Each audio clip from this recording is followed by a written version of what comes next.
Kembali lagi di Rafael Investment. Pada kesempatan kali ini, saya akan membahas emiten yang berhubungan dengan properti, seperti mall, perumahan, perkantoran, seperti itu.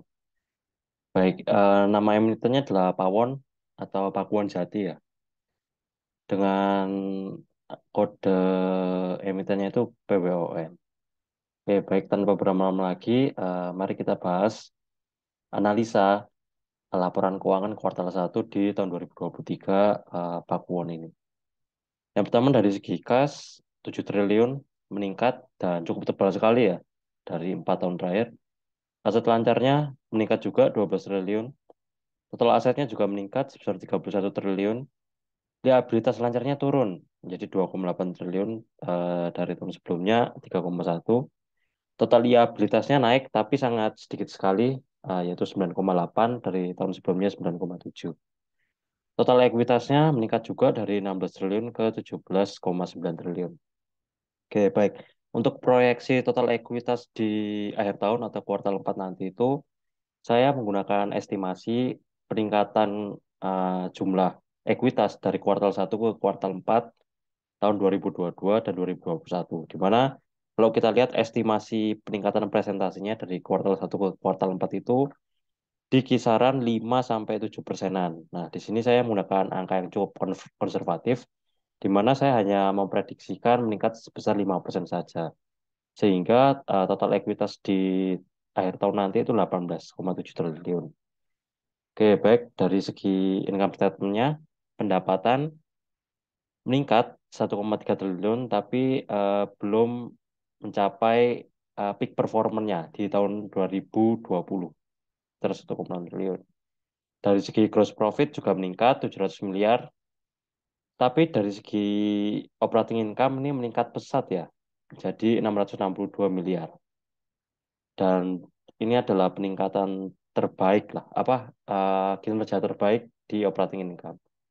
Kenapa bisa begitu? Mungkin analisa saya yaitu manajemen dari Pakuwon ini dapat mengefisiensi beban-beban dan biaya-biaya yang dapat menyangkut operasional Pakuwon sendiri, sehingga operating income-nya itu sangat eh, sangat jaraknya tidak terlalu jauh lah dari gross profit-nya. Kalau kita lihat gross profit-nya 700 dan operating income-nya 600. Marginnya hanya sekitar ya kurang dari 100 miliar bahkan. Seperti itu. Menurut analisa saya ya, terjadinya efisiensi yang baik. Lalu dari net income-nya juga baik, yaitu 595 miliar, meningkat 60% dari tahun sebelumnya 370 miliar. Ini kalau kita lihat dari 4 tahun terakhir ini adalah net income terbesar ya. Berarti analisa saya sama, yaitu manajemen dari Pakuwon ini dapat mengefisiensi biaya-biaya yang ada di eh, kegiatan operasional seperti itu.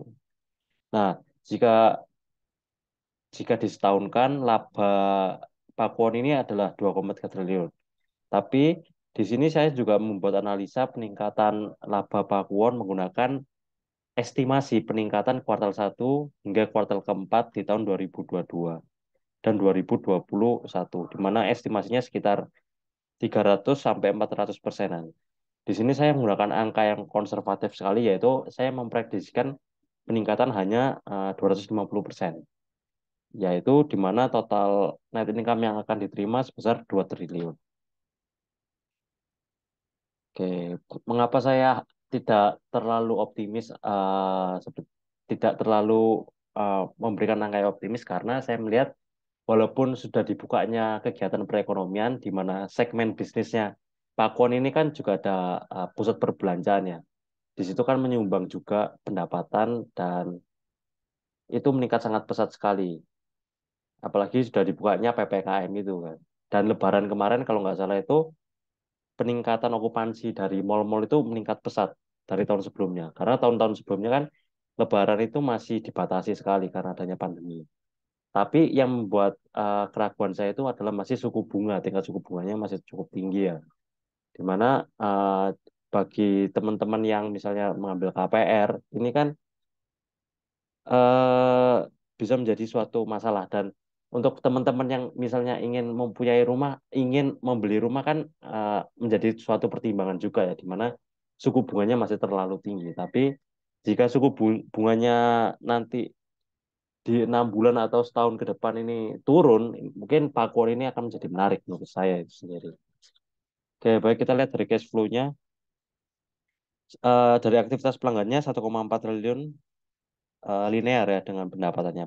Berarti kas yang didapatkan itu benar dari operasi seperti itu. Untuk operation cash flow-nya 800 miliar, meningkat juga dari 729 miliar. Terus kas investasinya minus cukup banyak 740 miliar. Ini bagus ya berarti manajemen Pakuan ini mengusahakan untuk ekspansi bisnis dari Pakuan sendiri.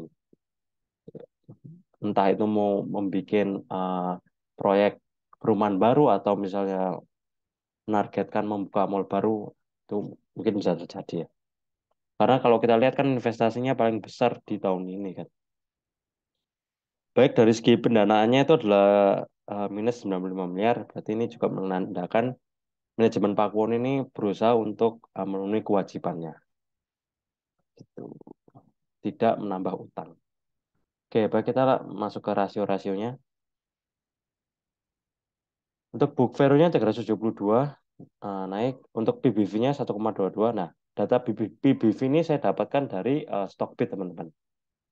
Untuk revenue per share-nya 28, IPS-nya 12. Jika dalam setahun, berdasarkan prediksi yang peningkatan 250% itu adalah 43. Jika labanya di setahun kan itu 49. Tidak terlalu beda, beda jauh ya.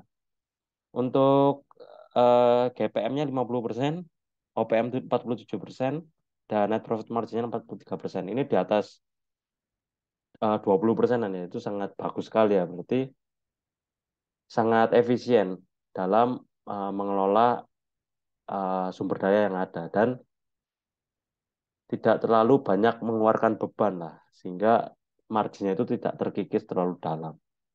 Tapi dari ROE-nya hanya 3% saja. Tapi kalau jika di setahun kan itu misalnya dikali 4 ya, 12% ya. Lumayan lah 12 perusahaan 10 dia 2 digit itu.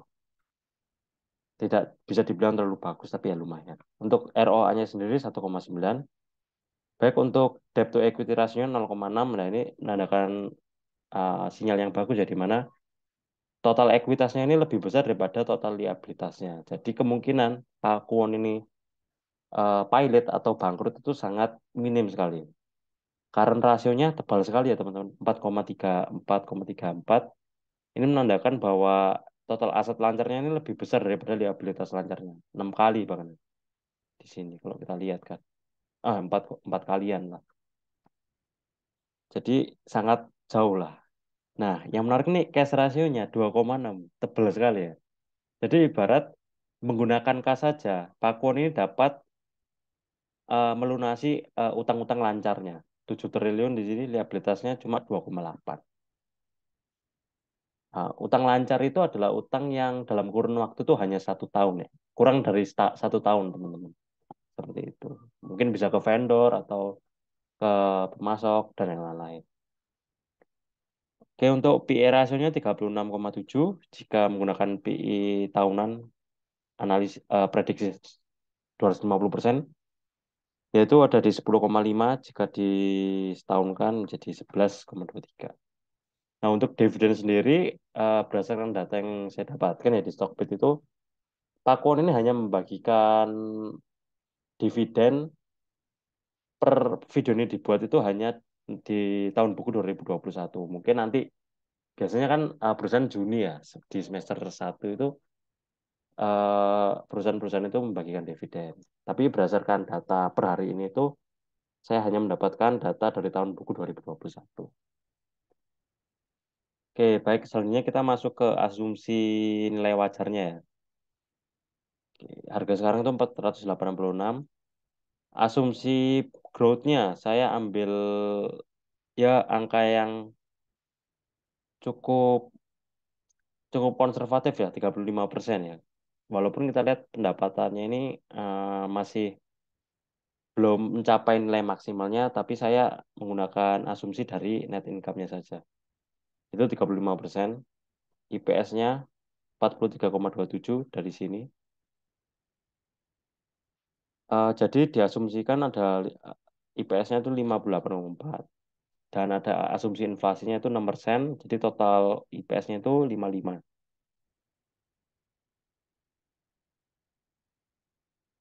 Dan untuk book value-nya sendiri kita lihat ada 372 dan untuk nilai wajarnya sendiri di 427 berdasarkan data kuartal satu ini teman-teman. Nah, kalau kita lihat harganya kan ada di 486 ya. Mungkin menurut saya ini Pakuan ini adalah perusahaan yang bagus, tapi secara valuasi ini sudah mencapai nilai wajarnya. Seperti itu. Mungkin bisa mendongkrak harga sahamnya jika dari segi profitabilitasnya meningkat secara pesat lah. Dari net income-nya itu eh, bisa misalnya naik 2 kali lipat atau 3 kali lipat sehingga berdampak juga ke IPS-nya yang dapat meningkat juga seperti itu teman-teman menurut saya ya. Oke. Dan mungkin ekuitasnya juga dapat ditingkatkan dari Pakuan sendiri supaya dapat mendongkrak book value-nya itu sendiri. Oke, baik di sini saya juga ada beberapa data yang menarik ya. Kalau kita lihat kan selama Ramadan kemarin itu Lebaran kan sudah diizinkan dan termasuk long weekend sekali ya, hingga 3 sampai 4 hari kalau nggak salah itu. Nah, kalau kita lihat di sini eh, okupansi mall itu bisa meningkat sangat pesat sekali berdasarkan data dari berita yang saya dapatkan dan juga beritanya banyak kok di internet teman-teman bisa mencari ya. Oke, dan juga kalau kita lihat dari corporate presentasinya ya, ini banyak mall-mall besar yang dipegang sama Pakuwon sendiri. Kalau di Jakarta ini ada Kokas ya, Kota Kasablanka, Gancit, Gandaria City, Blok M, nah ini apartemen Bekasi Project Somerset Berlian. Nah di Surabaya ini juga mall-mall besar semua ya, Tunjungan City, terus ada Pakuwon, Pakuwon Mall, ada Royal Plaza, yang ini khusus kelas menengah lah, Royal Plaza. Untuk Tunjungan dan Pakuwon ini kalangan menengah ke atas. Di Jogja sendiri juga ada mall yang dipegang oleh Pakuwon, yaitu ada Pakuwon Mall Jogja, Pakuwon Mall di Solo. Nah, di Bali ini hotel ya teman-teman. Oke. Mungkin menurut saya analisa saya itu ini bukan ajakan untuk membeli atau menjual, tapi menurut saya Pakuwon ini adalah perusahaan yang bagus dari segi bisnis dan balance sheet-nya, laporan keuangannya bagus. Tapi secara valuasi menurut saya harga sahamnya sudah dinilai wajar. Harga saham ini dapat didongkrak lagi mungkin dengan cara manajemen itu meningkatkan profitabilitasnya seperti itu dan meningkatkan ekuitasnya. Oke. Baik, mungkin itu saja analisa dari saya. Jika teman-teman ada revisi atau misalnya ada hal yang ingin didiskusikan, bisa tulis saja di comment section bawah. Dan jika ada emiten yang menurut teman-teman menarik, bisa tulis saja kok di comment section bawah.